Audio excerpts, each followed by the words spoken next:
Esselamu Aleyküm ve Rahmetullahi ve Berekatuhu. Əziz və dəyərli müsəlmanlar, dəyərli bacı və qardaşlarım, dəyərli dinləyicilər, ilk öncə özümə, sonra sizin hər birinizə uca və böyük olan Rəbbimizdən haqq təqvası ilə tutmağı nəsihət edirəm. Həqiqətən də Allah Subhanahu wa Taala mübarək kitabında buyurur ki, sizin ən hörmətliniz Allahın dərgahında ən çox qorxanınızdır, yəni təqvalı olanınızdır. Uca və böyük olan Rəbbimizdən qorxmaq, Allah Subhanahu wa Taala'nın üzərimizdə olan əmrlərini yerinə yetirmək, nəyi ki bizlərə qadağan edibsə, nədən ki çəkimi əmr edirsə, o şeylərdən uzaq durmaqla sifəti qazanmaq olar, yəni təqvalı olmaq olar.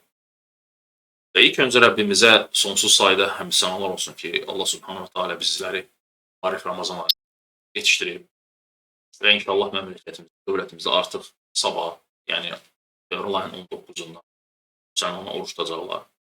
Bugün isə niyyət axşamıdır, niyyət günüdür və hər bir müsəlman Allah Subhanahu Taala ona əmr etdiyi, fərz etdiyi Ramazan orucunu bir ay müddətində niyyət edərək inşallah başlayacaq. Və Ramazan öncəsi hər il olduğu kimi, necə ki, yəni hidayət olmadan bəri bu şeyləri görmüşəm. Məndən qabaq da bu söz söhbətlər olub, məndən sonra da bu söz söhbətlər olacaq. Və görürsən ki, bəziləri ki, nə bilim, Məkkədə ay görsənib, sabahdan artıq olacaq, yəni biri deyir, yox, o birisi gün olacaq. Biri nə bilim, Misirin gedir, biri nə bilim, Türkiyəyə baxır, hərə bir yerə baxır. Müsəlman Allah və Rasulun dediyinə baxır. Peyğəmbər sallallahu əleyhi və səlləm cəmaatla başlamaq, cəmaatla bayram etmək, cəmaatla bir yerdə olmaq əmr edir. Əhl-i-sünnə vəl cəmaat olmağının səbəbi də elə budur. Kəslər ki, hansı ki, cəmaat şəklində tabe edir. Biz Məkkədə, Mədinədə yaşamırıq, biz Bakıda, Azərbaycanda yaşayırıq və dövlətimizdə rəsədxana vasitəsilə təyin olunub, ayın 19-da, məsələn 19-da tutacaq. Bu söz söhbətlərdən, fitnələrdən, yəni uzaq olun qardaşlarım. Yəni ehtiyac yoxdur. Görürsən ki, hər kəs danışır. Bir gün namazı başlayan da danışır, 10 il, 20 il qılan da danışır. Allah həmd olsun. Deyilib, əssalam, başlı savaşarlar ibadətlərindən məşğul olur. Səni qalan. Deməli, Ramazanla bağlı bəzi məsələlər var. İstəyirəm onları hamısını qeyd edəyik. Yəqin ki, bir neçə dərs bu barədə keçəcək.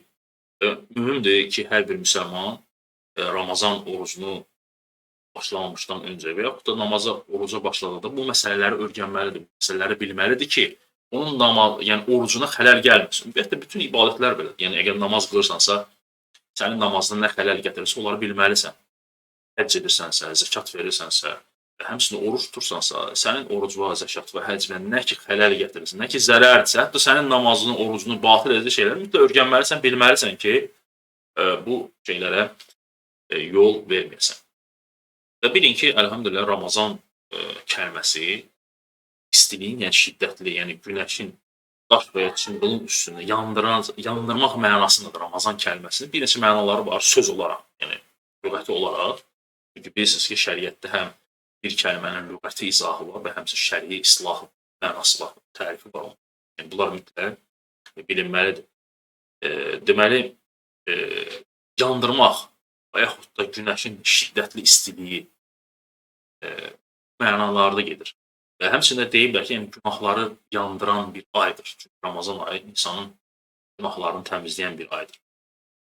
Və Ramazan, necə ki, miladi təqvimi ilə yanvar, fevral və s. aylar varsa, Ramazan isə hicri təqvimi olan 9-cu aydır.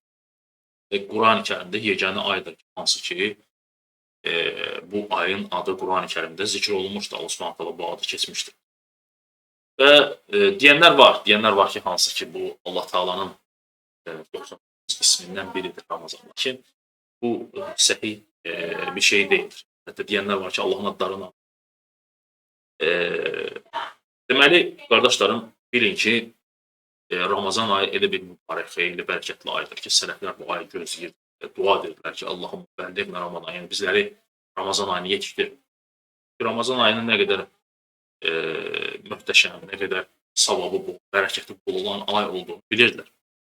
Və ən gözəl, yəni bu ayın bərəkətli olmalarından, səbəblərindən biri də bu ayda, dəyərli dinləyicilər, bu ayda bütün səməvi kitabların nazil olmasıdır. Tövratdır, İncildir, Zəburdur və s. Quran-ı Kərimin nazil olması, necə ki, Peyğəmbər sallallahu əleyhi və səlləm səhih hədislərdə deyir ki, İbrahim səhifələri Ramazan ayının 1-ci gecəsi nazil olub.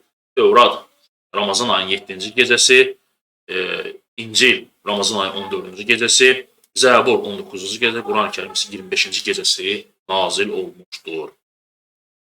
Ona görə də bu ayın fəzilətindən, savabından hər bir müsəlman çalışmalıdır ki, nə etsin? Maksimum dərəcədə istifadə etsin ki, o savabı qazanasın qardaşlar. Yəni bu Ramazan ayı ildə bir dəfə olan bir aydır. Ona görə də əgər Allah Taala səni yetişdiribsə bu aya, Allah həmd et, şükür et və çalış ki, bu ayı Allahın əmr etdiyi, Ramazan əmr etdiyi şəkildə edirsən, tutasan.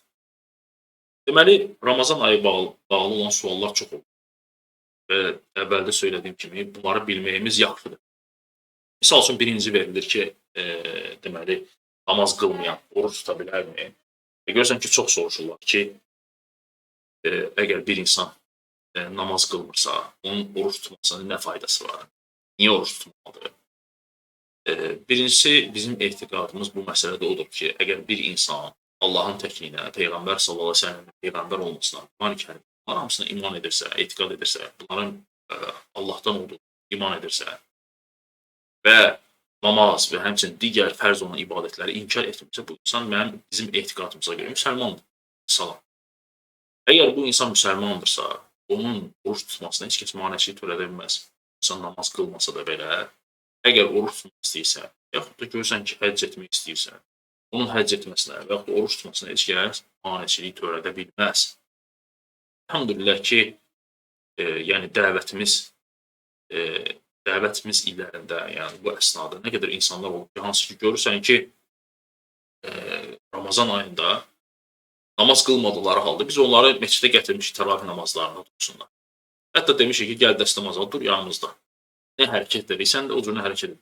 Çünki Allah həmd olsun ki, Ramazanın sonunda insan ibadətə başlayıb, namaza başlayıb. Və yaxud da digər həccə gedən insanlar olur. Hansı ki, görürsən ki, nə namazlar olur, orada olur, heç bir şey olmuyor. Lakin həccə gediblər, oradan o təsir, ibadət etmələrinə nədir savab olur. Bir də hər hansı bir müsəlmanın insanın oruç tutmasına maneçilik törətmək icazəli deyil, olmaz. Elhamdülillah ki, hətta Peyğəmbər sallallahu əleyhi və səlləm buyurur ki, kimdir Ramazan ayını, yəni orucunu imanla və savabını Allahdan umaraq tutarsa, onun günahları, keçmiş günahları əfv olunar. Heç bir müsəlman, ibadət əhli deyə bilməz ki, mən Ramazan ayını imanla, savabını Rəbbimdən istəyirəm, Allah Subhanahu taala mənim bütün günahlarımı bağışladı və salam. Yəni, heç kəs buna etiqad edə bilməz, heç kəs deyə bilməz. Sadəcə Peyğəmbər sallallahu əleyhi və səlləmin kəlmələrinə, bu sözlərinə iman gətirərək ümid edir ki, Allah Subhanahu taala bizim günahlarımızı əfv edəcək. Heç kəs arxayın olub öz nəfsinə deyə bilməz ki, bəli, mən bağışlandım, çünki Ramazan ayının orucunu tutdum. Ona görə də kiminsə ibadət etmirsə, namaz qılmırsa, insan əgər oruc tutmaq istəyirsə Ramazanda, əksinə onun oruç tutması üçün şərait yaratmaq, həvəsləndirmək, dəvət etmək və həmçinin də orucla bərabər digər ibadətləri etməsinə də onun təşviq etmək lazımdır ki, insan həvəslənsin, digər ibadətləri də yerinə yetirsin.